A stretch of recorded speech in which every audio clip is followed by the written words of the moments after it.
এই যে মাদ্রাসায় ছোট ছোট বাচ্চাগুলিকে তো এও ভয়ে আছে হুজুরটা বাবা যদি চাপা আমাকে ওইখান থেকে বের করে দিতে পারে চাচা। এইটা হলো আমার মাদ্রাসা। মাদ্রাসার আমি গত সপ্তাহে হ্যাঁ এটা এরকম জায়গায় আপনি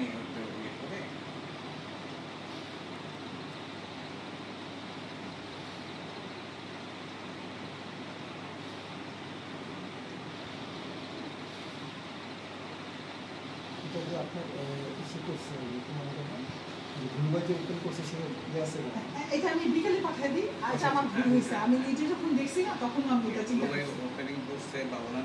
হ্যাঁ হ্যাঁ আছে আছে ওইটা আছে।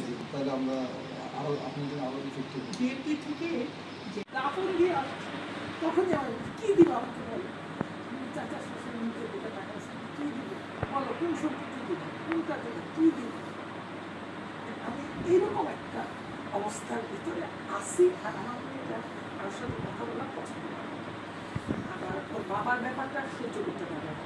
এই যে মিলাদের এত জায়গা থেকে আমি কোথাও যাই আমার মেয়ে বলে যে না। তারপরে ওই দিন ডিসি অফিস থেকে আমাকে বলছে যে আপনি আসেন আপনাদের তারপরে একটু কথা বলুন।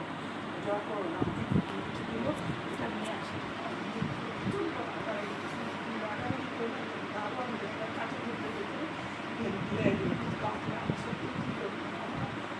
তোমার এই খাবারটা দেওয়ার মতো আমাদের খুবই অবস্থা। এটাও আমি আমার মেয়েটা এত দিনে যাচ্ছে আমি ভাইয়া আমাকে বলছে মেয়ে আমাকে বলবে কোথায় ভর্তি করতে হবে কি করতে হবে এরকম লাগবে বলে এখন আমি বললাম যে আপনার রঙের টাকাটা না তুমি আমার সহযোগিতা করছো। পরে আমাকে আস্তে আস্তে আমার মজুরিটা দিয়ে ঠিক আপনার বাড়িটা রঙ করতাম এটা দিয়ে যেটা আমার আয় উঠছিল। হ্যাঁ তারপরে আপনার ভাড়াটিয়ারা কীভাবে কাজ করছে আমি বলি শীতকাল ছিল একজন ঘরে ঘরে সাবলেট দিয়ে দিচ্ছে সাবলেট দিচ্ছে আপনার অসুবিধা না কোনো অসুবিধা নেই। পানিটার খরচ পানির বিল যেখানে আসতো 9,000 10,000 11,000 12,000 25,000 টাকা আমি পানির বিল দিচ্ছি।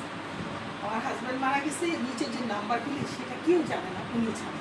আমি এই বিদ্যুৎ অফিসে গিয়ে ওদের মুখে এনে এই বিদ্যুতের এইগুলি কাজগুলি করাইছি। আমার জন্য একদম সব কিছু নতুন ছিল। হাউসটা পরিষ্কার করেছি উপরটা করেছি ভাটিয়া আজকে এটা নেয় কালকে এটা নেয় এরকম ছিল। এই 8 মাসে আমি ভাড়া যা পাইছি 3টা কাজ করছি।